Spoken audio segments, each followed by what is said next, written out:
هنيجي دلوقتي يا شباب للموضوع الاخير في الالجبرا الا وهو الكومبلكس نمبر.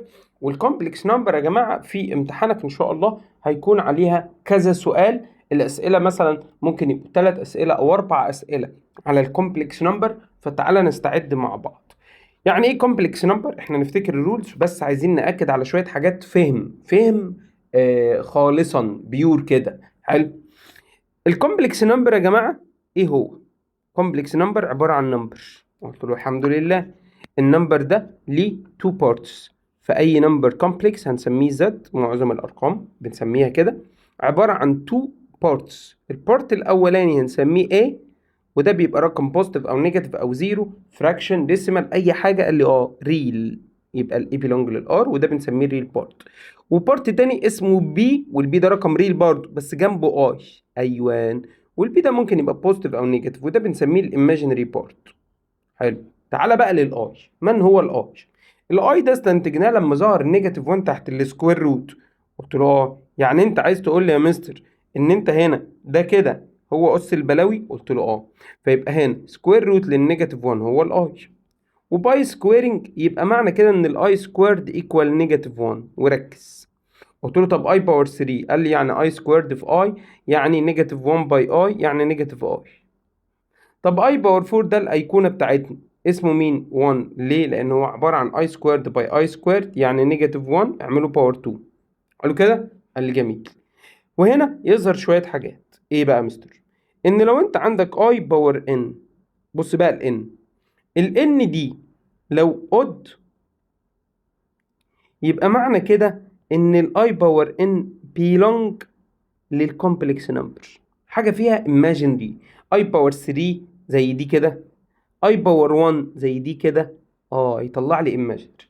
اما لو الان ده رقم even، يبقى معنى كده ان الاي باور ان كله على بعضه بيلونج للار. قلت له ازاي؟ قال لي بص اهو، هنا باور 4 اهو، قلت له اديني 1. هنا باور 2 اهو، قلت له اديني مين؟ نيجاتيف 1. وكذلك اي باور 6، وكذلك اي باور 8، وهكذا. قلت له طيب لو الان دي بقى divisible باي 4، حلو، يبقى معنى كده ان الاي باور ان ده هيكون equal 1. يعني ايه؟ يعني الان دي ب 4 او ب 8 او ب 16 او ب 32 and so on. ايوان. عشان كده محتاج من حضرتك تراجع معايا شوية حاجات اسمهم الانتجر باور بتاع الاي. ايه يا مستر الانتجر باور بتاع الاي؟ بيحكي معاك حدوته، بيقول لك ان الاي باور 1 هو الاي باور 2 هو نيجاتيف 1، الاي باور 3 هو النيجاتيف اي، الاي باور 4 ايكوال 1. وهنا لحد هنا الكالكوليتر بتشتغل. ايه ده؟ يعني لو جالي مساله فيها اي باور 5 الكالكوليتر مش هتعرف تحلها؟ انت هتدوس مود وتختار كومبلكس وتروح تشتغل. فلو اديت له اي باور 5 مش هيرد عليك. امال اعمل ايه؟ اشوف الرقم ديفيزبل باي 4 ولا نوت ديفيزبل باي 4. قلت له طيب لو هو ديفيزبل باي 4 يبقى ب 1. طب نوت ديفيزبل باي 4، حلو قوي. طيب لو هو ديفيزبل باي 2 بس ونوت ديفيزبل باي 4، يبقى معنى كده ان هيبقى زي الاي سكوات. حلو. قلت له ماشي. عشان كده كنا بنعمل حركة كده، نقول لك ايه؟ لو انت عندك الرقم ده، طبعا القصة دي كتلت بحثا بس افكرك بيها بسرعة، ان هنا اي باور ان، فتاخد انت ال n ديفايد 4، فيطلع عندك رقم انتجر. قلت له حلو، يبقى معنى كده ان الاي باور ان ايكوال 1.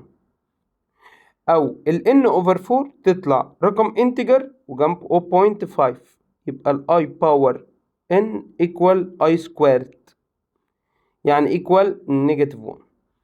طب لو ال n over 4 طلع برقم وجنبه 0.25، يطلع ال i power n equal i على طول كده. طب لو ال n over 4 طلع برقم integer 0.75، يبقى ال i power n equal i power 3 يعني negative i. والموضوع ده لطيف. عشان كده الراجل جه قال لك طب انا لو عندي i power 4 n اهو رقم divisible by 4، يطلع الانسر ب 1. 4n بلس 1 يعني الريميندر 1، فيطلع i اللي هي الحتة دي. ما هو 1 over 4 يعني ربع، فهو ده الريميندر. طب لو هنا 2 ريميندر 2 اللي باقي من الديفيجن 2 يبقى نيجاتيف 1. طب الريميندر 3 نيجاتيف 1. فيجي يقول لك طب الريميندر 4، لا يا معلم هيبقى ديفيزبل باي 4، مفيش حاجة اسمها كده. طب مستر لو الاي الباور بتاعها نيجاتيف نزله في الدينوميريتور وخليه بوزيتيف وروح يشتغل 1 اوفر اي باور 15 وتعامل مع الاي باور 15 هنا اي اور باور نيجاتيف 32 يبقى هنخليها اي باور 32 اول باور نيجاتيف 1 فتبقى ديفيزبل باي 4 ف1 باور نيجاتيف 1 ب 1 او نخليها 1 اوفر اي باور 32 وهنا هيبقى عباره عن 1 اوفر 1 يطلع ب 1 ليه؟ لان ال 32 ديفيزبل باي 4. وعيش انت الحاجه. طيب تعالى بقى هنا نراجع الحته اللي جايه دي. احنا قلنا يا جماعه الريل بارت وايماجينري ايه بارت. عندي حاجه اسمها بيور ريل وبيور ايماجينري. ايه بقى القصه دي؟ قال لي تلاقي نمبر كده اسمه ذات ايكوال 5 بلس 2 اي ده كده كومبلكس. قلت له ماشي. طب لو لقيناه ذات ايكوال 5 بس مستر ده ريل. قلت له ايوان بنسميه ريل نمبر او بيور ريل نمبر. بيور ريل يعني ريل بس، ريل صافي. قلت له حلو، فيبقى معفوش او تلاقي نمبر اسمه 2 اي ده imaginary بس. قلت له يعني بيور imaginary. حلو. والبي دي نوت ايكوال زيرو لانها لو بزيرو هيبقى الانسر كله زيرو والزيرو ده الريل نمبر. وانت عارف طبعا ان الريل جزء منين؟ من الايماجينري. يعني لما اجي اقول لك سولف اي ايكويجن اون ار فيطلع ارقام ريل، اما لما اجي اقول لك سولف ان سي ممكن تطلع ريل وممكن يطلع فيها اي، الاثنين صح. طبعا الجزء برضو هنا من الحاجات المهمه حاجات بسيطه كده زي a بلس بي اي ايكوال سي بلس دي اي، يبقى الريل ايكوال الريل والايماجينري ايكوال الايماجينري، عشان لما نيجي نساوي تو نمبرز ببعض بنساوي الريل بالريل والايماجينري بمين؟ بالايماجينري. وكذلك في الاوبريشن لو انت بتعمل سم لتو نمبرز بنجمع الريل مع بعض ونجمع الايماجينري مع بعض. لو بنعمل ملتبلاي قال لي لا هنا بنعمل ديستريبيوشن، نعمل الاول باي الاول باي التاني، التاني باي الاول، التاني باي التاني. حلو. وخد بالك لما بتضرب اي في اي بيطلع اي سكوير. يعني احنا لما نيجي مساله زي دي a باي سي ب اي سي، a باي دي اي ب اي دي اي، كده خلصنا الاي. نخش على البي، بي اي باي سي ب بي سي اي، بي اي باي دي اي. بص بقى اللي جايه دي يبقى اسمها بي دي اي سكوير. طب الاي سكوير المستر لسه قايل عليها بكام؟ بنيجاتيف 1. فهمت اللعبه. النيجاتيف دي جت منين؟ من الاي سكوير. تعالى كده اكزامبل في السريع منه. تمام. الشيت ده طبعا معاك وانت ايه قاعد دلوقتي بتحله او حليته وجاي تتاكد من شويه حاجات. حلو. قلت له يلا. ايه بقى مستر القصه دي؟ الراجل بيقول هنا يا جماعه اكس سكويرد بلس واي سكويرد. ايوان. هنا في طالب مش فاهم ان احنا حلينا مشكله السم اوف تو سكويرد. يعني ايه يا مستر؟ يعني لما كنت اقول لواحد اعمل لي فاكتورايز لاكس سكويرد ماينس واي سكويرد كان يقول لك اكس ماينس واي واكس بلس واي، ودول كده تو براكتس واحد نيجاتيف واحد بوزيتيف بنسميهم كونجيجيت. حلو يا باشا. قال لي قلت له طب ايه رايك بقى ان اكس سكويرد بلس واي سكويرد احنا ممكن نفكها برضو بعد اختراع الكومبلكس. قلت له ازاي؟ قال لي يبقى اسمها اكس ماينس واي اي واكس بلس واي اي. خد بالك والنبي من الحته دي. تمام. ليه؟ هتحل لك مشاكل كتير لو انت فاهمها. لو فاهمها يبقى احنا ممكن نعمل فاكتورايز لديفرنس بين تو سكوير وبعد اختراع الكومبلكس نمبر نعمل فاكتورايز للسم اوف تو سكويرز. تمام. هي دي بوزيتيف بس مرهقه شويه اهيت. قلت له جميل. تعالى بقى يا باشا هنعمل ايه في مسألتنا؟ مسألتنا عندها ليفت وعندها رايت وهو عايز اكس باي واي وبيقول ان الاكس والواي بيلونج للار ايه؟ للار ستار. قلت له طب حلو قوي. نيجي بقى هنا ازاي نعمل سمبليفيكيشن؟ قال لي بص يا مستر احنا هنمسك الاكس سكويرد بلس واي سكويرد نفكها زي ما انت قلت. قلت له فكناها فطلع عندي تو براكتس فوق اهو. طب بص على البراكت اللي تحت ده. قال لي نعمل ايه؟ نعمل سمبليفيكيشن. يتشال ده يتشال ده مع مين؟ مع ده. حلو. فيطلع عندك x minus yi equal 2 plus 3i. طب ما كده المسألة خلصت يا مستر. قلت له قول. قال لي يبقى الاكس الريل ايكوال الريل يبقى الاكس ب 2 والايماجينري ايكوال الايماجينري. بص بقى يا معلم يبقى النيجاتيف واي ايكوال 3.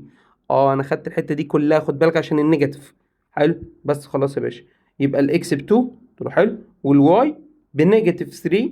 هو عايز اكس باي واي يبقى 2 باي نيجاتيف 3 يطلع الانسر بكام؟ بنيجاتيف 6. طيب تعالى اللي جايه دي. i باور n بلس 2 بلس i باور n بلس 3 بلس i باور n بلس 4 بلس i باور n بلس 5 ايكوال كام؟ قلت له بص يا اكسلنس اي 4 سكسيسيف السم بتاعهم بزيرو. قلت له يعني ايه سكسيسيف؟ قال لي يعني متتاليين متتابعين. ان بلس 2 يعني مثلا حط الان دي باي فاليو. قلت له ماشي. زي اي سكوير لو حطينا الان بزيرو، مش دي تبقى اي سكوير بلس اي باور 3 اي باور 4 اي باور 5 اي، فهي واحده فيهم اي، واحده نيجاتيف اي، واحده 1، واحده نيجاتيف 1. ليه يا مستر؟ قال لي اي 4 سكسيسيف هيبقى يدوني دول، هيدوني الاربع حاجات اللي احنا عارفينهم اللي هم الاي والنيجاتيف اي وال1 والنيجاتيف 1. طب ما انت عملت السم بتاع دول بزيرو والسم بتاع دول بزيرو، يبقى السم بتاعهم كلهم بكام؟ بزيرو. يبقى ليه؟ عشان هم كونسيكيوتيف او ان هم سكسس. ماشي يا معلم؟ عشان لما يجي لي مساله كده يقول لك ايه؟ اي باور 1000 بلس اي باور 1001 بلس اي باور 1002 بلس اي باور 1003. يا باشا من غير ما تفكر زيرو، اي اربعه كلامي واضح، 4 سكسيسيف السم بتاعهم بكام؟ بزيرو. طيب تعال نروح للكونجيجيت. الكونجيجيت ايه قصته؟ بنسميه بالعربي المرافق للنمبر، وده معناه ان هو في حاجه من هنا. قلت له ايه؟ قال لي الاي نفس الاي والبي نفس البي والاي هي ولكن ده بوزيتيف وده نيجاتيف، عشان كده بنسميهم ايه؟ كونجيجيت.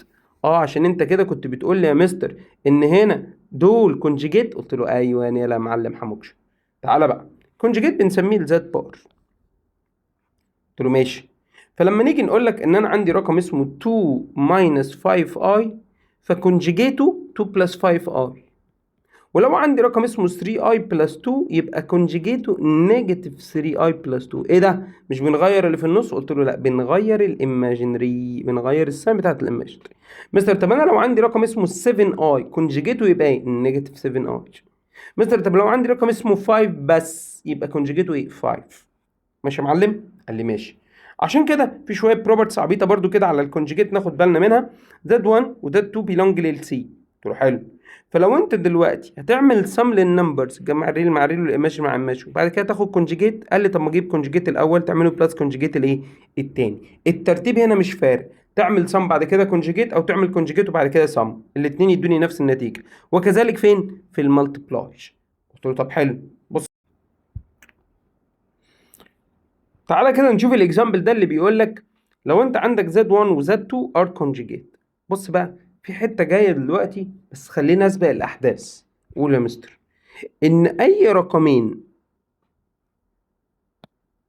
زد 1 وكونجيجيته زد بار لما تعمل لهم بلس لازم يطلع الانسر رقم ريل، ولما تجيب النمبر وتعمل له ملتبلاي الكونجيجيت بتاعه لازم يطلع الانسر ريل. عشان كده ده الديفينيشن اصلا.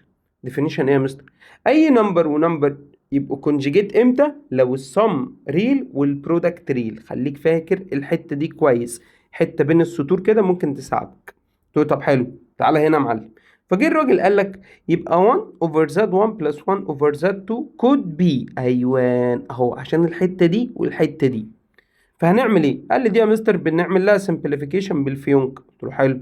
فيطلع ايه اللي تحت؟ نعملهم ملتبلاي يبقى زد 1 زد 2. قلت له ماشي. ونيجي نعمل دي باي دي يبقى الزد 2 بلس ده باي ده يديني مين؟ زد 1. قلت له جميل اهو. فنحط هنا زد 1.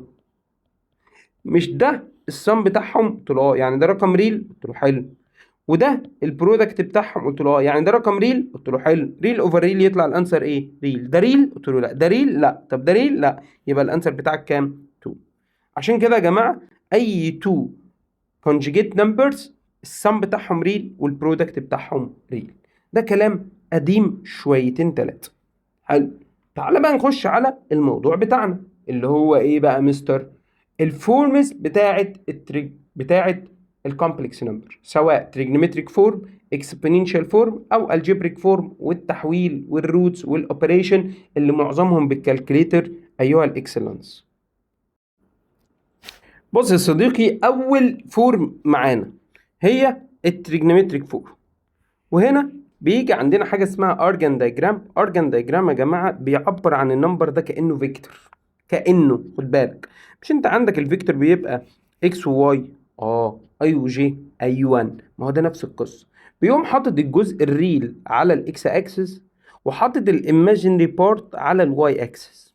حلو. فلو انت مثلا عندك رقم اسمه 2 بلس 3 اي يبقى 2 في الاكس و3 اي في الواي وهكذا. فبيطلع حاجتين، حاجه اسمها المودولس وهو طول اللاين سيجمنت اللي من الاوريجن لحد النقطه اللي بتعبر عن الايه؟ عن النمبر اللي هو اكس بلس واي اي ده. قلت له ايوه. فمن الاوريجن لحد ده في لاين سيجمنت، اللاين سيجمنت دي ايوه هي دي بقى مين؟ المودولس، زي النورم كده بتاع الفيكتور. قلت له حلو. وعندنا حاجه تانية اسمها الدايركشن، الانجل سيتا. السيتا دي بتبدا منين يا مستر؟ من الاكس اكسس.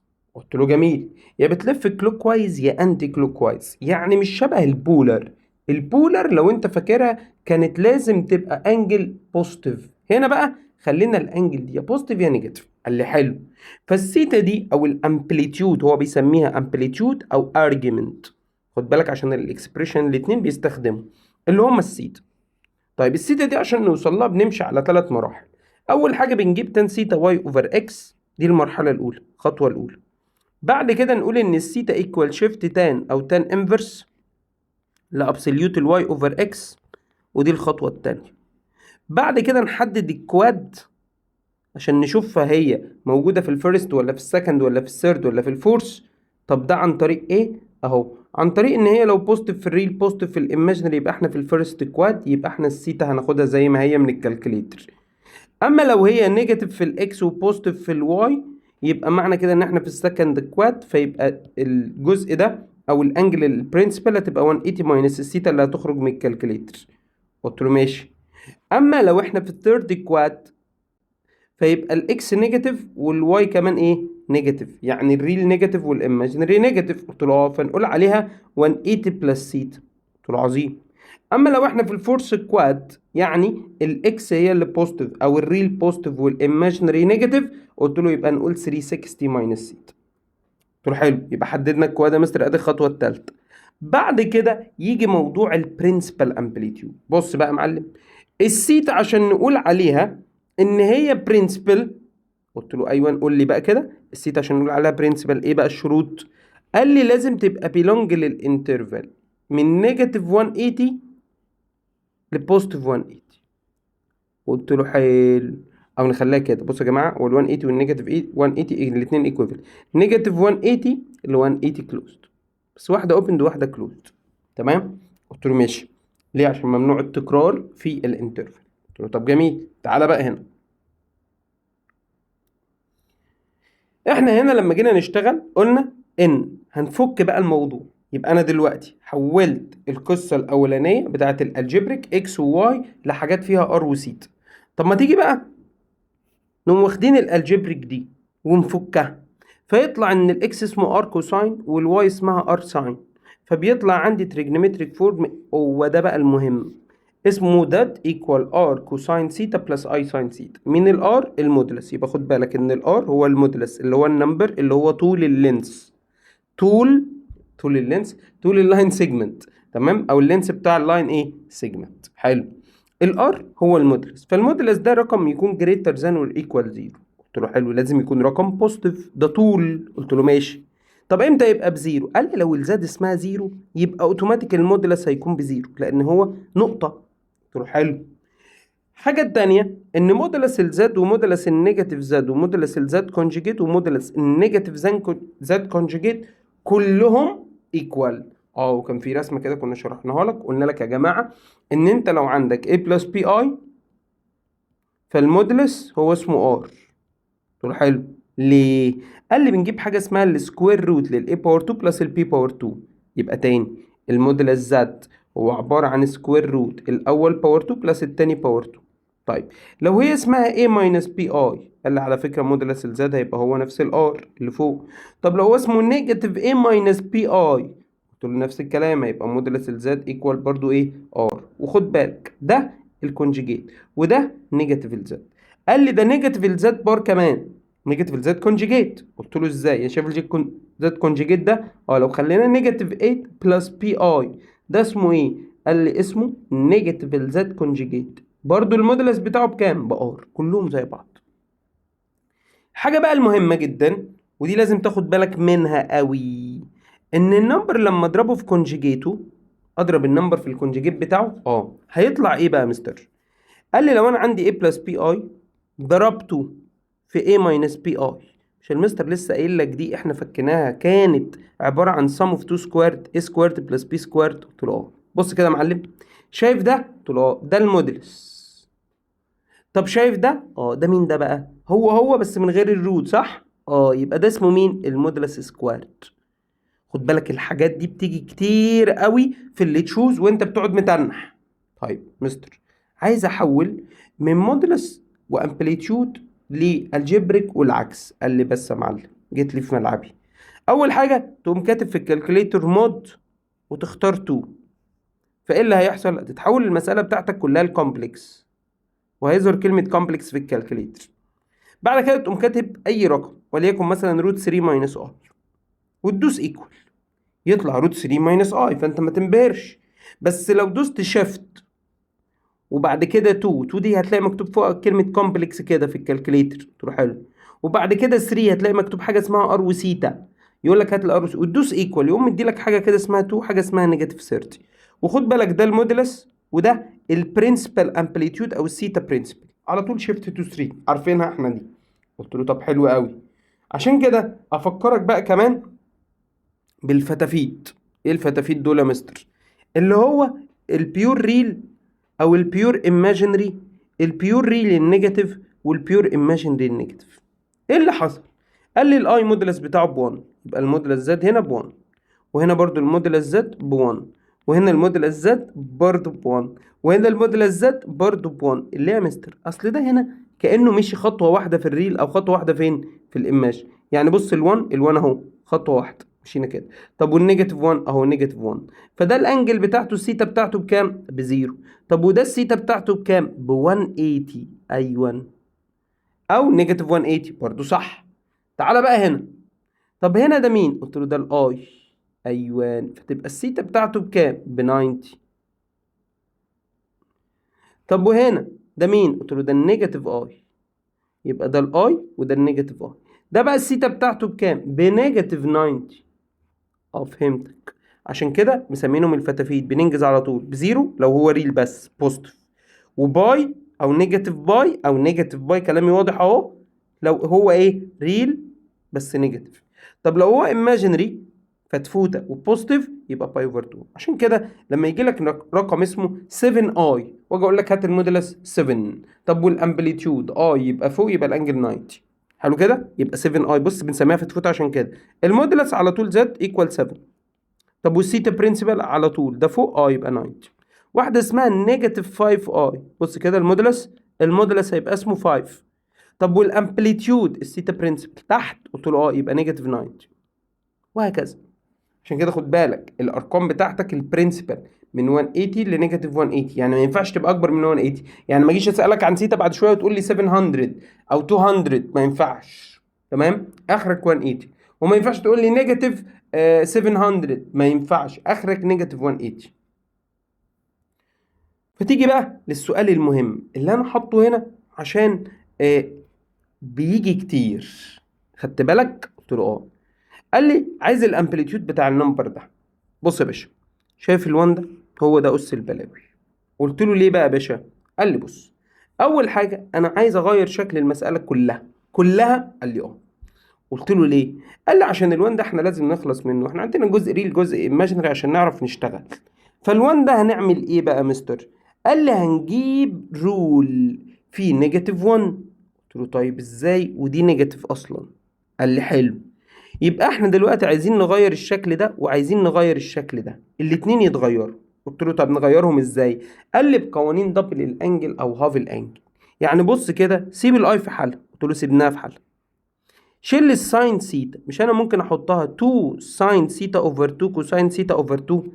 ايه ده؟ عشان كان ساين 2 سيتا ايكوال 2 ساين سيتا كوساين سيتا. وانا قلت لك ركز في الرولز دي كويس قوي. فلو خلينا دي سيتا بس يبقى دي سيتا اوفر 2 ودي سيتا اوفر 2. حصل. طب ما تيجي نعمل الكوساين نفس الكلام. قال لي ماشي. كوساين 2 سيتا ليه رولز كتيرة، بس انا عايز رول فيه 1. قلت له في رول عندنا اسمه 1 ماينس 2 ساين سكويرد سيتا. قال لي ماشي، يلا يا باشا. هنا لو خلينا دي سيتا، قال لي هنخلي دي سيتا اوفر 2 ونروح جايين محولين المسألة. بص اللي هيحصل، النيجاتيف دي لما تدخل على البراكت هيبقى ده نيجاتيف 1 وهتدخل على النيجاتيف دي تبقى بوزيتيف، فال1 والنيجاتيف 1 هيطيروا بعض والنيجاتيف باي نيجاتيف هيديني بوزيتيف ودي هتبقى كده. كل اللي انت حضرتك هتعمله هتشوف مين الكومن. هنا ده 2 وهنا في 2 فناخد 2 كومن. هنا في ساين سكويرد سيتا، ساين سكويرد سيتا اوفر 2 وهنا ساين سيتا اوفر 2 ناخد ساين سيتا اوفر 2 كومن فيبقى ساين سيتا اوفر 2 بلس اي كوساين سيتا اوفر 2. ده كده يا جماعه اللي بره البراكت ده هو المودلس، يعني مودلس هذا النمبر اسمه 2 ساين سيتا اوفر 2. خد بالك عشان ممكن يسالك عن المودلس. نيجي للامبليتيود بقى، ساين بلس اي كوساين. ايوه الشكل الجميل والمنيل ب60 نيله، افتكرتهم يا مستر خلاص. هتعمل ايه بقى يا معلم؟ هنسال الاي جنب الكوساين، قال لي يبقى احنا كده محتاجين نحول الساين للكوساين والكوساين لساين. قلت له طيب معلش ممكن نعيد الحته بتاعت الجميل والمنيل ب60 نيله؟ قال لي يلا، وهترجع لدي تاني. بص يا مستر، انا لو اديت لك رقم اسمه زد عباره عن وليكن ار كوساين سيتا بلس اي ساين سيتا، والار ده رقم بوزيتيف والسيتا دي بيلونج للانترفال من نيجاتيف باي لباي، يعني برنسبل يعني. قلت له اه.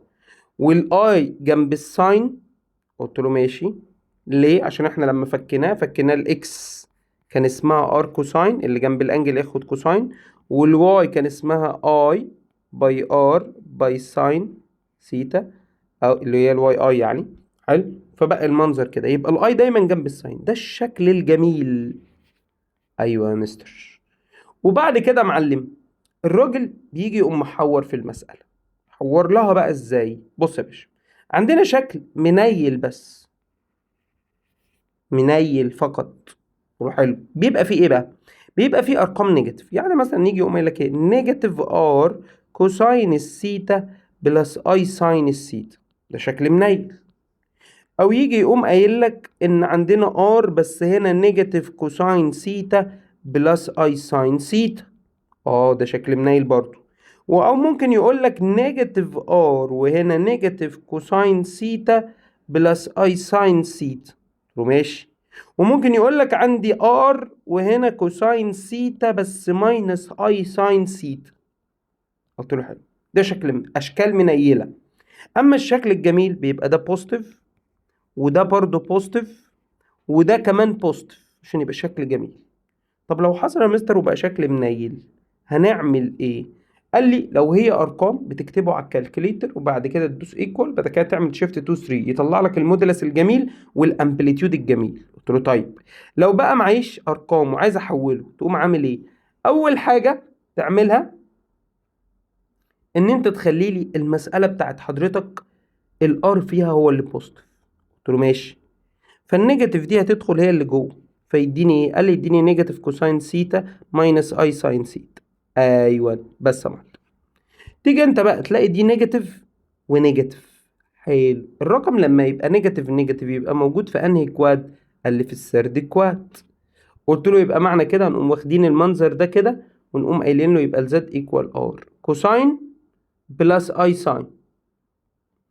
الانجل بقى نعمل فيها ايه يا مستر؟ قلت له ايوان في السرد كواد كنا بنختار ايه؟ قال لي كنا بنختار 180 بلس سيتا. ايوان هو ده، عشان الانجل الطيبه بتحول البوزيتيف لنيجاتيف وتسيب الساين والكوساين زي ما هي. حلو، ده عشان في السيرد. يبقى انا لما ارجع بقى للقصه بتاعت الفيرست والسكند والثيرد والفورث يبقى تاخد بالك منها. طب اقولها؟ اقولها. بص يا معلم،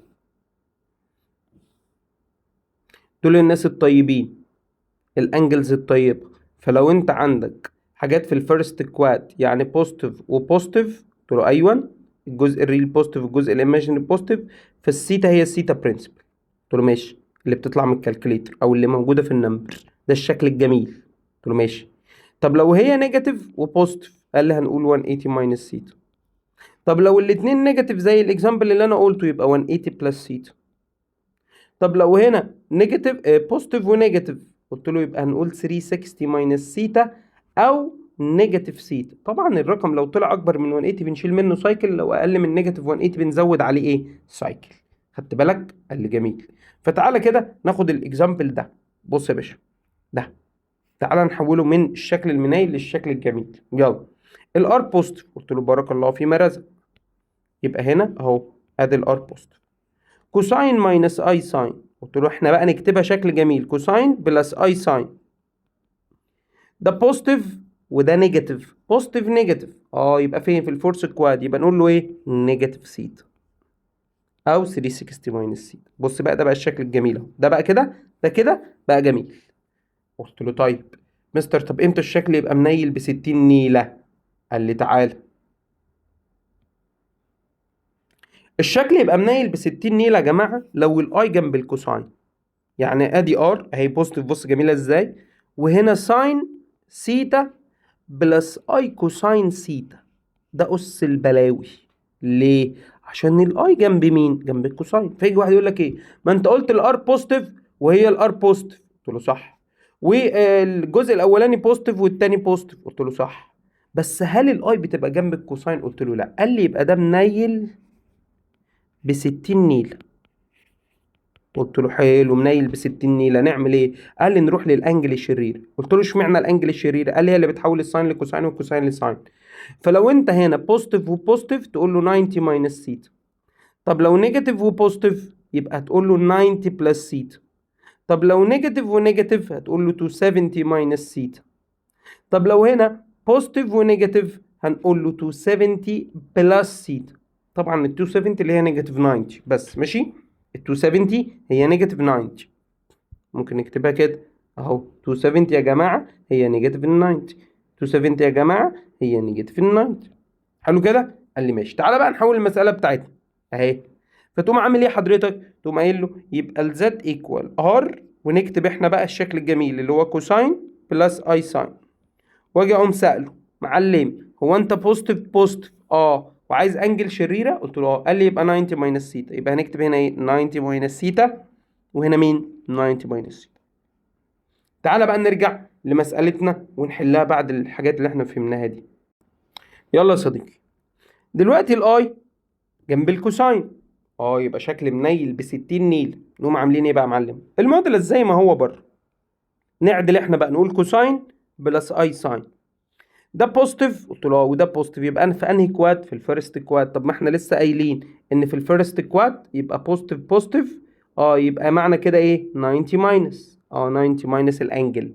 يبقى دي 90 ماينس اللي جوه اللي هو مين؟ سيتا اوفر 2. 90 ماينس الانجل اللي هو مين؟ سيتا اوفر 2. يبقى ده اسمه البرنسبل امبليتيود او البرنسبل ارجيومنت او الامبليتيود الحلو. ماشي يا باشا؟ قال لي جميل. يبقى احنا كده راجعنا اشكال التريجنومتريك وعرفنا ازاي بنحولها حتى من غير كالكوليتر. طيب تعالى هنا للمودولس والامبليتيود. فين؟ في البرودكت وفي الكوتيشن. قلت له طب حلو، بص بقى القصه اللي جايه دي. لو انت دلوقتي شغال في المالتيبلاي او الباور او الديفايد تعمل ايه؟ وده سؤال هيجيلك. قال لي بص، كلمة السر هنا بنقول ان المودولس بيعامل معاملة النمبر. يعني ايه؟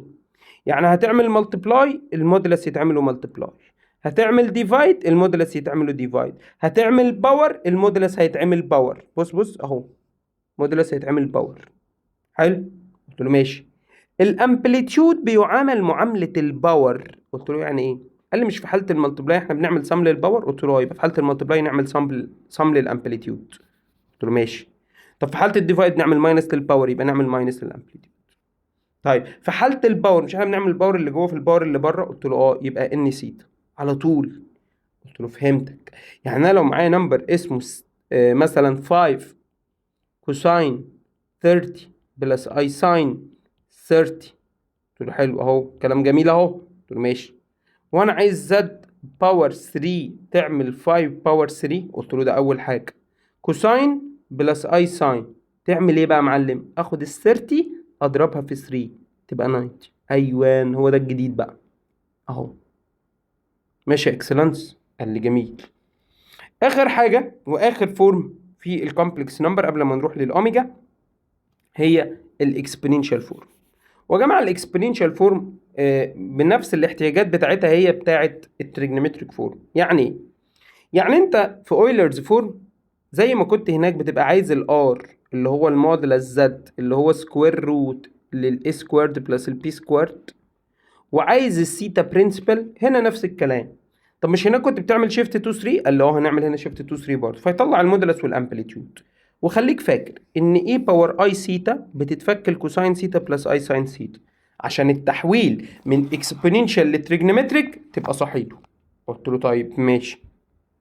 فهنا بيقول لك ايه؟ بيقول لك ان احنا لو عندنا الالجبريك فورم اكس بلس واي اي، فانت هتجيب ار وثيتا، فكده اتحولت لتريجنومتريك. خد نفس الار والثيتا حطهم هنا، بس في شرط ان الاي ما بيحبش الديجري. قول تاني، الاي ما بيحبش الديجري، يبقى لازم الثيتا هنا تكون بالراد، تلاقيها 2 باي اوفر 2، 3 باي اوفر 4، المهم فيها ايه؟ فيها باي يعني بالراد. قلت له طيب. من الحاجات المهمة برضو هي اويلرز ايكويشن، ان e باور باي اي بلس 1 ايكوال 0. قال لي لحظه كده، هو e باور باي اي بلس 1 ايكوال 0؟ طب ما هو ده منطقي. قلت له اشمعنى؟ قال لي ما هي e باور باي اي ايكوال نيجاتيف 1، ودي لما نحولها لتريج المودولس هنا ب 1. قلت له حلو، يبقى 1 كوساين باي بلس اي ساين باي. قلت له ماشي. فلما تيجي تبص، كوساين 180 بنيجاتيف 1، ساين 180 بزيرو. تصدق صح، هي ولا مش هي؟ هي، ده عشان لو نسيتها. طيب هنا التحويل من راد لديجري، الراد بيتقسم على باي والديجري بيتقسم على 180، وتعمل كروس وتطلع اللي انت عايزه. يعني كمثال، لو انت معاك انجل 30 فتقوم واخد ال 30 دي بالديجري تتقسم على ديجري تبقى ب 180، وادي هنا السيتا راد. قلت له اوفر الباي، وتقوم مودي الباي دي هنا يطلع عندك رقم اوفر رقم باي، كده انا حولتها الراد. ماشي اكسلانس؟ قال لي جميل. نيجي بعد كده لعم دي موافر. ودي موافر يا جماعه جاي لك في الامتحان، يعني جاي لك في الامتحان سواء دي موافر الصغير او دي موافر الكبير. ايه بقى القصه وايه الفرق ما بينهم؟ قلت له بص يا باشا، دي موافر الصغير بيبقى الباور بتاعه فراكشن، يعني روت، بيطلع روتس. اما دي موافر الكبير فالباور بتاعه انتجر، يعني معنى كده تجيب حاجه باور 5 باور 7 باور 18، ايوه، فبيطلع رقم واحد، اللي هو ده اللي انا ما قلت لك عليه. اضرب الان فين؟ في السيتا، بتضربها بتعملها معامله الباور. اما بقى لو الان بقت ب 1 اوفر كي والكده رقم بوزيتيف، طبعا ما ينفعش يكون نيجاتيف وما ينفعش يكون ديسيمال، لازم يكون يعني هاف، 1 اوفر 7، 1 اوفر 13، وهكذا. قال لي ايوان دي. قال لي بتطلع هنا روتس، الروتس دول كل واحد ليه موديلس ثابت وليه امبليتيود. وقلت له مش فاهم فهمني. قال لي يلا، لو زاد اسمها ار، وهنا كوساين سيتا بلس اي ساين سيتا. وخد بالك من الجملة اللي جاية دي، ما تعملش اوبريشن ولا مالتبلاي ولا ديفايد ولا باور ولا روت على اي كومبلكس نمبر في التريجونومتريك فورم غير لما يبقى شكله جميل، يعني مودولس بوزيتيف وجميل وامبليتيود حلو وبوزيتيف والدنيا فلة الفل، وتحول بقى من الشكل المنيل والمنيل بست النيله وتروح تشتغل بالشكل الجميل، فكل الناس بوزيتيف والاي جنب الساين. قلت له ماشي. هتعمل ايه بقى يا معلم؟ قال لي انا هجيب زد باور 1 اوفر كي. حلو، فيعمل ايه؟ قال لي بنعامل الار معامله النمبر فيبقى 1 اوفر كي. قلت له جميل. وهنا كوساين بلس اي ساين. بص بقى يا صديقي، هنا الانجل دي هتتغير. قلت له هتتغير ازاي؟ قال لي لو انت قلت 1 اوفر كي والكي دي كانت ب 3 يبقى هيطلع ثلاث حلول، يبقى انا عندي الانجل اللي هتبقى هنا دي ليها 3 فاليوز. حلو، ليها 3 فاليوز. قلت له طب جميل، يبقى دي ليها 3 فاليوز. طيب عشان دي ب 3، طب بنجيب الفاليوز دي ازاي؟ بطريقتين. الطريقه الاولى ان انت تاخد السيتا، اول بقى واحده اهو، سيتا اوفر الكي، ايوه، وهنا سيتا اوفر الكي. حلو كده، ده مين؟ الروت الاولاني، ده الزد 1. طب عايز الزد 2، ايوه، تعمل ايه؟ بص بقى، الار مش هتتغير، هنسيبها 1 اوفر كي كوساين بلس اي ساين. بص بقى يا معلم، هنجيب السيتا اوفر كي ونزود عليها نمبر، ايوان، وهنا نجيب السيتا اوفر كي ونزود عليها نمبر. طيب واللي بعده هناخد ده ونزود عليه النمبر، هناخد ده ونزود عليه النمبر. طب واللي بعده ناخده ونزود عليه النمبر. النمبر ده بنجيبه ازاي بقى؟ قال لي سهله. انت عايز كيوبيك روت؟ قلت له اه. قال لي يبقى هنجيب ال 360 اللي هي السايكل نقسمها على كي، هو ده النمبر ونضيفه هنا وهنا. حلو. فعايزين اكزامبل يا مستر عشان نفهم. والرول ده يا جماعه هو اللي بيحلها، بس احنا ممكن نشتغل بالرول وممكن لا. والام هنا بتتغير من 0 لحد كي ماينس 1، يعني من 0 لحد كي ماينس 1. يعني مثلا لو كي ب 3 يبقى نشتغل 0 1 2. طيب لو الكي دي مثلا ب 5 يبقى نشتغل 0 1 2 3 4. والكي ثابته وال2 باي ثابته والثيتا ثابته، يبقى مين اللي بيتغير؟ الام. مع كل ام يطلع روت، مع كل ام يطلع روت، او بالطريقه الثانيه اللي احنا شغالين بيها.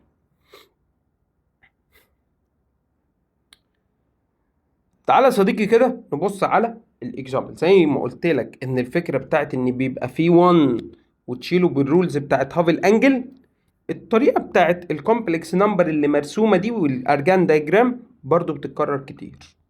هنا انا عايز زد 1. قلت له حلو، ادي الزد 1 عباره عن مودولس اسمه ايه؟ اللي اسمه ار. حلو، ار. وهنا كوساين سيتا بلس اي ساين سيتا. خد بالك ليه هو اللي قايل اهو، قال ان الحته دي سيتا. طب تعالى الزد 2، قال لي لا الزد 1 زد 2. ايوه تعالى له ده. هنا نفس المودولس اهو، نفس المودولس ار. بص بقى الانجل كوساين بلس اي ساين.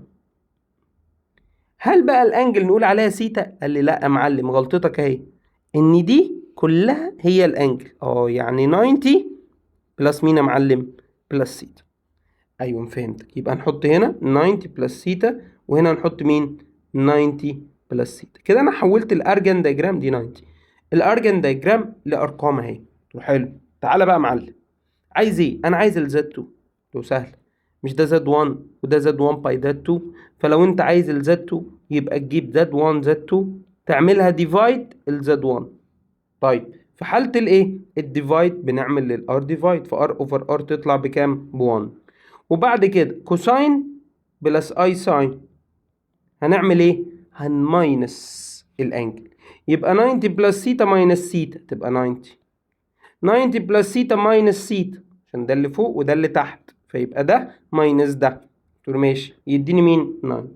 كوساين 90 بزيرو بلس اي ساين 90، ساين 90 ب1 يبقى 0 بلس اي، يطلع الانسر بكام؟ باي. خلصت. سؤال جميل. طبعا هنا من الاسئله برضو الدرجه موضوع ان يجي يقول لك هات التو سكوير روت. حلو. فالسكوير روت يا جماعه او الكيوبيك او الفورث روت نقدر نجيبها بعم ارجند بالطريقه بتاعت الام والكي، او ان انت تجيب زد باور 1 اوفر كي زي ما علمتك. قلت له حلو، بس في بقى طريقه كمان. قلت له ايه؟ قال لي ان احنا نشتغل بالالجبريك ميثود. قلت له طب ليه؟ قال لي عشان احنا لو كتبنا النمبر ده كده وحطيناه على الكالكوليتر وعملنا له شيفت 2 3 تطلع ارقام زباله. قلت له طب في ساعتها نعمل ايه بقى يا معلم؟ قال لي نجيب التو روتس بالطريقه الاتيه، ان التو روتس بتوعنا اللي هو سكوير روت احنا الاولاني هنعمل له سمبليفيكيشن بس، والسمبليفيكيشن يا جماعه بنكتب ده على الكالكوليتر وندوس ايكوال يطلع نيجاتيف 3 بلس 4 اي. لو عملت شيفت 2 3 يطلع لك ارقام زباله، فما ينفعش تشتغل ايه؟ تريجنومتريك. هنشتغل بالطريقه دي بوزيتيف اور نيجاتيف. ليه؟ لان هما اتنين تو سكوير روت.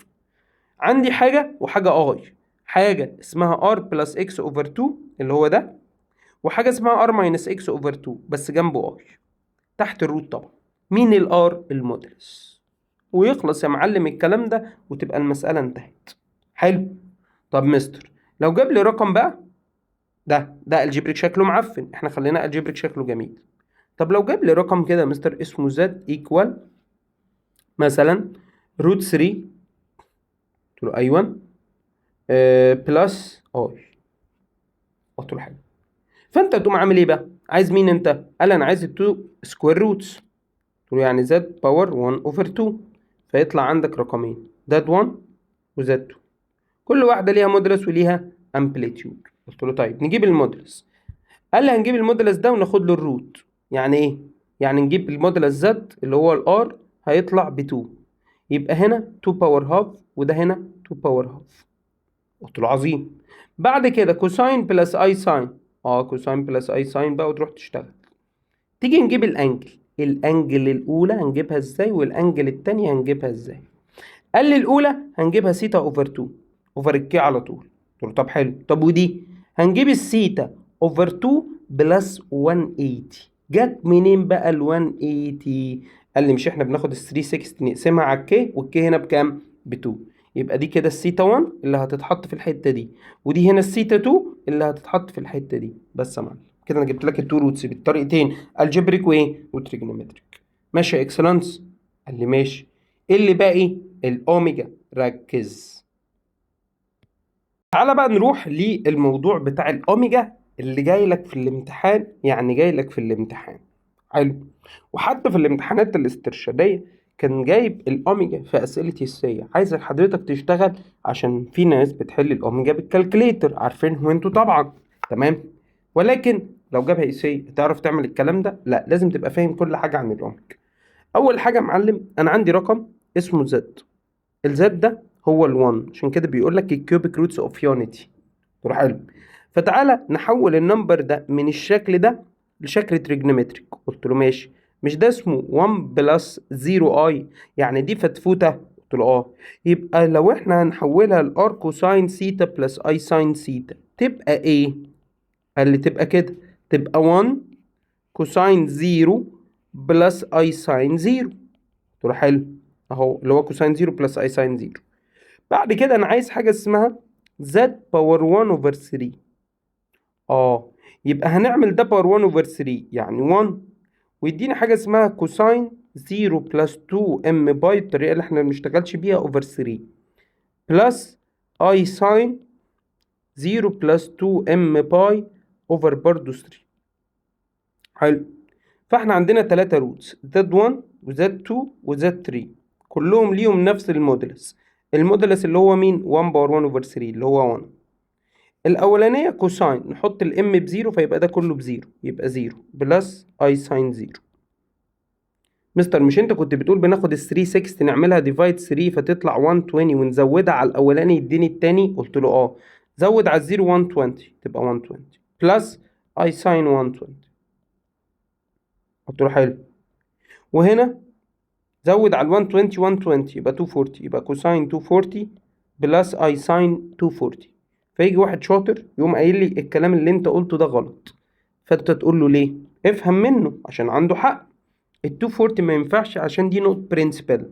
فنقوم عاملين ايه؟ نقول 240 كده على جنب على جنب.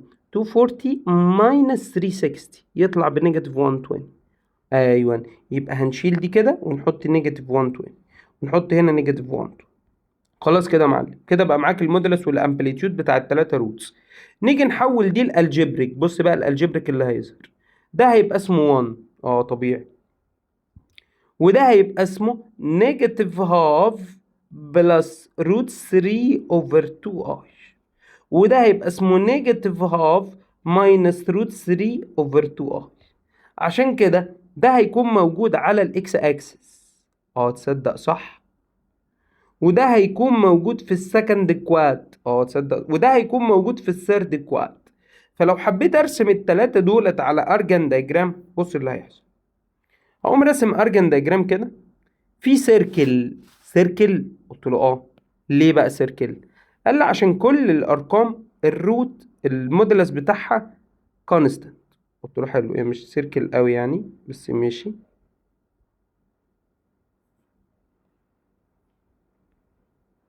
هي سيركل يا جماعه. ماشي. قلت له ماشي. فتيجي هنا يا معلم، الروت الاولاني هو ال1 ده كده اسمه الروت الاولاني. قلت له حلو. الروت التاني في السكند كواد وبيعمل انجل 120. حلو، ده الروت التاني. الروت التالت بيعمل انجل نيجاتيف 120. يعني دي 120 بس بالنيجاتيف، يبقى ده الزد 3. كلهم المودلس بتاعهم ب1، ده ب1 وده ب1 وده ب1. ايوه. وخد بالك بقى من القصه دي كمان هتبقى 120.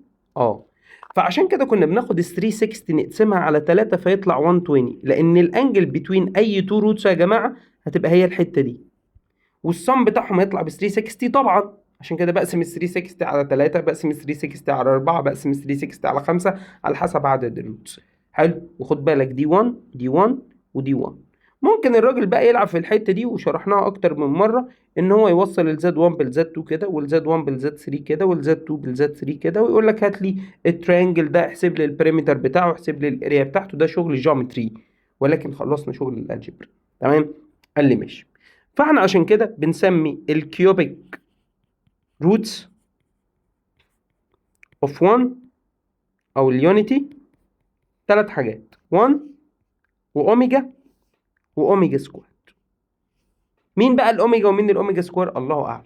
يعني دي مثلا ممكن نقول عليها نيجاتيف هاف ماينس روت 3 اوفر 2 اي، او دي ممكن نسميها نيجاتيف هاف بلس ما اعرفش. واحد اسمه اوميجا وواحد اسمه اوميجا سكوير. تمام يا اكسلانس. طب مين هما؟ الراجل نفسه اللي عمل الاوميجا ما يعرفش، اللي هو عم دي موافر ده. قلت له طب حلو، تعالى بقى هنا مستر، هنعمل ايه؟ هناخد البروبرتيز. اول بروبرتي يا جماعه السم بتاع التلاتة دول اللي هما ال1 بلس الاوميجا بلس الاوميجا سكويرد ايكوال 0. ازاي؟ قال لي ما هو ده 1 وده نيجاتيف هاف ماينس روت 3 اوفر 2 اي. عرفت منين؟ دي الاوميجا، فالاوميجا سكويرد هتبقى نيجاتيف هاف بلس روت 3 اوفر 2. فالاي هتروح مع الاي، والنيجاتيف هاف ونيجاتيف هاف يديني نيجاتيف 1، يروحوا مع ال1، يطلع الانسر بكام يا معلم؟ بزيرو. ويطلع عندك هنا حاجه بتقول ان ال1 بلس اوميجا بلس الاوميجا سكويرد ايكوال 0، وده اخطر رول موجود. حلو. وبالتالي يبقى ال1 بلس اوميجا ايكوال نيجاتيف التالت، وال1 بلس اوميجا سكويرد ايكوال نيجاتيف التالت، والاوميجا بلس اوميجا سكويرد ايكوال نيجاتيف التالت اللي هو نيجاتيف 1. ماشي يا باشا؟ حلو. ده السم. حاجة اللي بعد كده، طب لو جاب مستر اوميجا باور 3 اوميجا باور 4 اوميجا باور 5 وهكذا، ايوه تعالى لي بقى. بص انا هرجع للحتة دي تاني معلش قبل ما اروح للباور. ايه بقى مستر؟ هترجع تقول ايه؟ بقول لك لو دي كان اسمها A بلس A اوميجا بلس A اوميجا سكوير ايكوال 0، برضو صح، يعني ضربت الليفت في A هتضرب الرايت في A فيطلع بزيرو. وبالتالي يبقى هنا A بلس A اوميجا هو التالت اللي هو ال A اوميجا سكوير بس بالنيجاتيف. طب لو ال A اوميجا بلس ال A اوميجا سكوير يطلع التالت اللي هو مين؟ A بس بالنيجاتيف. طب انا لو قلت A بلس A اوميجا سكوير يطلع التالت اللي هو A اوميجا بس بالنيجاتيف. يعني ممكن يبقى بال1 او باي رقم جنب الاوميجا، 7 5 A B اي حاجه. تعال بقى نروح للايه؟ للباور.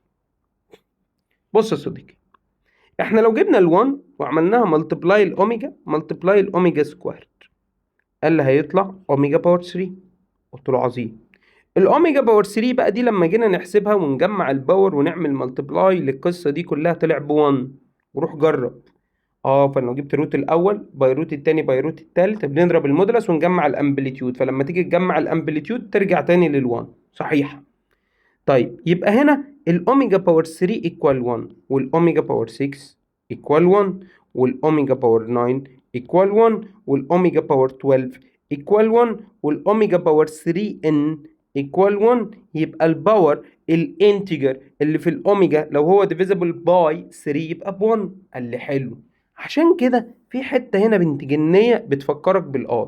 فاكر لما قلنا ان الاي باور 1 بلس الاي باور 2 بلس الاي باور 3 بلس الاي باور 4 4 سكسيسيف، فالسم بتاعهم يبقى بزيرو؟ قلت له هنا بقى ال1 بلس الاوميجا سكويرد ايكوال 0، والاوميجا بلس الاوميجا سكويرد بلس الاوميجا باور 3 ايكوال 0، والاوميجا باور 2 بلس الاوميجا باور 3 بلس الاوميجا باور 4 ايكوال 0، واي 3 سكسيسيف ايكوال 0. يبقى هنا 4 سكسيسيف السم بتاعهم بزيرو، هنا 3 سكسيسيف. طب حلو. طب الاوميجا باور 3 ايكوال 1، عارف ده معناه ايه؟ قلت له معناه ايه؟ قال لي معناه ان الاوميجا سكويرد ب 1 اوفر اوميجا، والاوميجا ب 1 اوفر اوميجا سكويرد. قلت له ماشي. يبقى ناخد بالنا بقى يا جماعه، الاوميجا هي 1 على الاوميجا سكويرد، والاوميجا سكويرد هي 1 اوفر الاوميجا. طب ليه؟ اصل انت لو عملت كروس هيطلع اوميجا باور 3 ايكوال 1، وهنا اوميجا باور 3 ايكوال 1. يبقى هنا في رول مهم اسمه رول السم، وهنا في رول مهم اسمه رول البرودكت.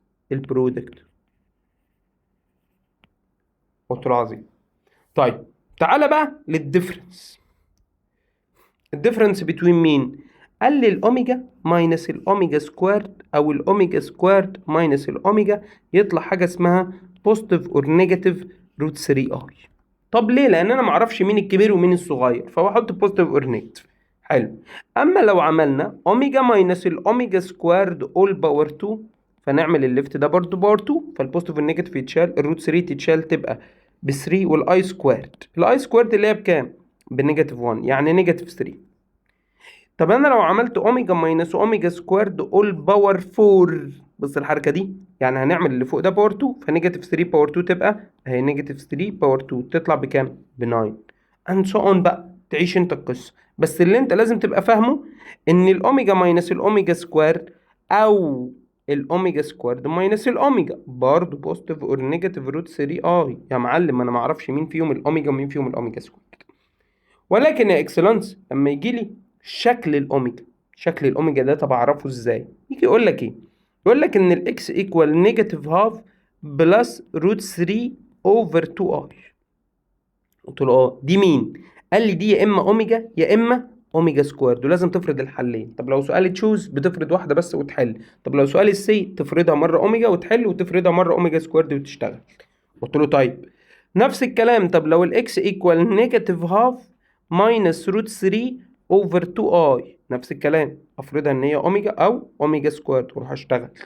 تمام. طب مستر ممكن يغير شكلها؟ قال لي اه، بدل ما يخليها كده يخليها كده نيجاتيف 1 بلس روت 3 اي اوفر 2. اه تصدق صح، هي برضو. او يخليها كده نيجاتيف 1 ماينس مين؟ روت 3 اي اوفر 2، برضو صح.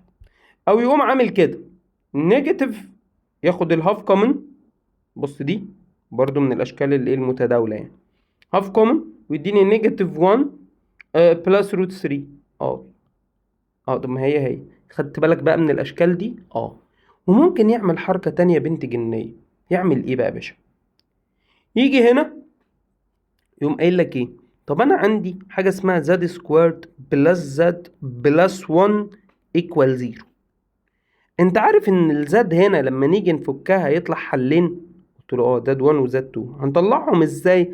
عن طريق حاجه اسمها الجنرال فورمولا، لو انت فاكرها بتاعت تالتة اعدادي. قلت له فاكرها، بتاعت نيجاتيف في بلس ماينس روت بي سكوارد ماينس 4 اي سي اوفر 2 اي. ايوه هي دي. فهنا دي لما تحلها هيطلع عندك الحل الاول نيجاتيف هاف بلس روت 3 اوفر 2 اي، ونيجاتيف هاف ماينس روت 3 اوفر 2 اي. ايه ده يا مستر؟ يعني لو ده الاوميجا فده يبقى الاوميجا سكوارد؟ قلت له ولو ده الاوميجا سكوارد يبقى ده الاوميجا؟ قلت له يبقى الحلين بتوعها هم اوميجا واوميجا سكوارد، وتبدا تطبق الرولز بتاعت حضرتك هنا. ماشي. طيب من الحاجات المهمه برضو اللي بتتكرر في الاوميجا يا جماعه موضوع فورمينج الايكويشن، فورمينج الكوادراتيك ايكويشن، ودي في اولى ثانوي. بيقول لك ايه؟ بيقول لك لو انا عندي ax سكوارد بلس bx بلس c equal 0. حلو، دي اسمها كوادراتيك ايكويشن سكند ديجري ايكويشن.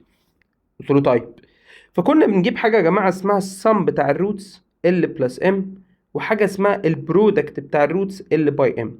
فال بلس ام اسمها نيجاتيف بي اوفر الاي، نيجاتيف كوفيشنت اوف اكس اوفر كوفيشنت اوف اكس سكوارد، والال باي ام سي اوفر اي. حلو. طب كده انت معاك ايكويشن وبتجيب لها السم وبتجيب لها البرودكت بتاع مين؟ بتاع الروتس بتاعتها. طب انا لو عايز اكون انا الايكويشن، معايا السم والبرودكت وعايز اكون الايكويشن، ايوه انت تقوم عامل ايه بقى؟ تقوم قايل لو انت معاك الروتس x1 وx2 ايا بقى مكانهم هم مين اللي احنا مسميهم ال وام يعني، وعايز تكون الايكويشن، فنقوم قايلين x سكوارد ماينس السم بتاع الروتس باي x بلس البرودكت ايكوال 0. يعني هنا نقول اكس سكوارد ماينس وتقوم حاطط السم هنا اللي هم ال بلس ام باي اكس بلس البرودكت اللي هو ال باي ام ايكوالز كام؟ 0. ماشي يا اكسلانس؟ قال لي جميل. نروح بقى نبص كده على الرولز اللي موجوده قبل ما انت تروح تحل. بص يا صديقي هنعيد بسرعه كده على موضوع الاوميجا عشان لو نسينا حاجه. الكيوبيك روتس اوف 1 او الكيوبيك روتس اوف يونيتي، احنا قلنا لما نيجي نعملهم هيبقى واحده اسمها 1، واحده نيجاتيف هاف بلس روت 3 اي، واحده نيجاتيف هاف ماينس روت 3 اي.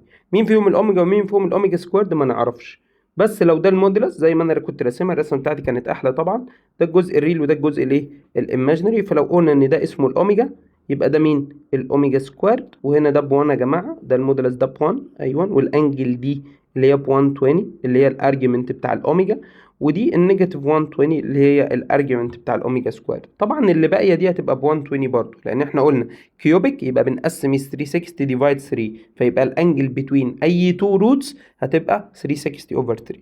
طبعا لما جينا اشتغلنا طلعنا الكلام ده فلقينا 1 واوميجا واوميجا سكوارد. ومن معلوماتك ان لو ده اسمه اوميجا فده اسمه الاوميجا كونجيجيت. تصدق صح، لان هما ليهم نفس الريل والايماجينري هو اللي مختلف. فيبقى الاوميجا سكوارد هي الاوميجا كونجيجيت، والاوميجا سكوارد كونجيجيت هي الاوميجا، يعني كل واحد كونجيجيت للتاني. يبقى الاوميجا والاوميجا سكوارد هما تو سكوير روت لل1 وهما تو كونجيجيت في نفس اللحظه. عشان كده قلنا لو 1 بلس اوميجا سكوارد بلس اوميجا ايكوال 0، السم بتاعهم بزيرو، فيطلع السم بتاع اي اتنين ايكوال نيجاتيف التالت. قلت له طيب، والاوميجا باور 3 ايكوال 1 لان البرودكت بتاعهم ب 1، ف1 اوفر اوميجا يبقى اوميجا سكوارد، 1 اوفر اوميجا سكوارد بكام؟ باوميجا. عشان كده لو جبت اوميجا سكوارد وعملتها باي اوميجا هيديني 1. طب لو ال1 عملته باي اوميجا يديني اوميجا. طب لو الاوميجا عملتها باي اوميجا سكوارد يديني الاوميجا باي اوميجا يديني اوميجا سكوارد، وكذلك لو عملت ديفايد. تمام؟ قلت له ماشي. من الحاجات المهمة برضو موضوع ازاي تفك براكت باور 2. فيبقى عندي اوميجا باور 4 الاول باي التاني باي 2 نيجاتيف 2 اوميجا باور 3 اوميجا سكوارد. بص يا معلم، الاوميجا باور 4 تشيل منها 3 يبقى اوميجا، عشان دي هنا نوت ديفيزبل باي 3. حلو، فالريميندر 1. واوميجا باور 3 ب 1 يبقى نيجاتيف 2 وهنا اوميجا سكوارد. طيب باشا، تقوم واخد الاوميجا سكوارد بلس الاوميجا، يطلع اوميجا سكوارد بلس الاوميجا بكام دول؟ بنيجاتيف 1. قلت له حلو، يبقى نيجاتيف 1 ماينس 2 يطلع بكام؟ بنيجاتيف 3. كذلك الديفرنس بوزيتيف اور نيجاتيف روت 3 ايه؟ اللي هو روت النيجاتيف 3 اهو. خد بالك الشكل ده او الشكل ده. طب ما هو يا مستر. قلت له ما انا عارف، عشان العيال اللي مش فاهمه ان سكوير روت للنيجاتيف 3 هو روت 3 اي. قلناها في الاول خالص. طيب موضوع الباور، احنا قلنا يا جماعه لو الباور ديفيزبل باي 3 يطلع الانسر ب 1. طب لو الريميندر 1 اوميجا باور 1. طب لو الريميندر 2 اوميجا باور 2. طب الريميندر 3 ما ينفعش. يبقى نفس الفكره بتاعت الاي بس المره دي مع الباور 3. شويه كلاريس كده مهمين، بيقول لك the square of any of the complex root of 1 is equal the other. قلت له طب ما احنا لسه عارفين، لان الاوميجا سكويرد لو عملتها باور 2 تديني اوميجا باور 4 اوميجا، والاوميجا لو عملتها باور 2 تديني اوميجا سكويرد. بيقول لك the two complex root اوميجا سكوارد واوميجا are multiplicative inverse. عارفينهم ليه؟ لان البرودكت بتاعهم بكام؟ ب 1. الكونجيجيت يا جماعه بتاع ال1 بلس اوميجا هو 1 بلس اوميجا سكوارد، والاي بلس اوميجا هو نيجاتيف اي بلس اوميجا سكوارد. خد بالك من الحته هنا، لان الاوميجا دي مش imaginary، الاوميجا دي جواها جزء ريل وجزء imaginary. طب في الحاله دي يا مستر لو انا مش حافظ الريماركس دي اعمل ايه؟ ارجع للاصل. اي نمبر تضربه في كونجيجيته يطلع بلونج للار، اي رقم تعمله سام كونجيجيتو يطلع بلونج للار. يعني انا لو قلت لك مين هو الكونجيجيت بتاع ال1 بلس اوميجا، مش حافظ انت ان هو 1 بلس اوميجا سكوارد او مش عارف تعمل ايه، اعمل دول الاثنين ملتبلاي فيطلع الرقم ريل، اعمل لهم بلس يطلع الرقم برضو ايه؟ ريل، يبقى هو ده الكونجيجيت بتاعه. بجرب يعني. تمام. عندك شوية أسئلة محترمة كل الإجابات بتاعتهم موجودة، واللي مش إجاباته موجودة حضرتك هتحله وتسأل فيه. تمام. أسئلة امتحانات محترمة جدا. ولسه احنا هنحل معاك في شيت تاني كبير بقى محترم جدا، في شوية أسئلة هنركز عليها. وخد بالك من الأسئلة اللي موجودة هنا، حاول تخلصها. تمام. وخد بالك من الفكرة بتاعت الوان اللي بيبقى موجود دايما ده، عشان نشتغل بدبل الأنجل والكلام ده. اهو برضو هنا في حاجة دبل الأنجل اهيت، فبرضو خد بالك من القصص دي. البروبرتيز بتاعت الأوميجا والكلام ده برضو ناخد بالنا منها. الروتس والتعامل مع الروتس. ماشي يا اكسلانس. عموما هتحل انت بقى القصص دي كلها، وفي اسئله محلوله بالستبس، وتحل على قد ما تقدر. تحل على قد ما تقدر، حلو، وتسيب وقت طبعا عشان ايه؟ تكمل الباقي.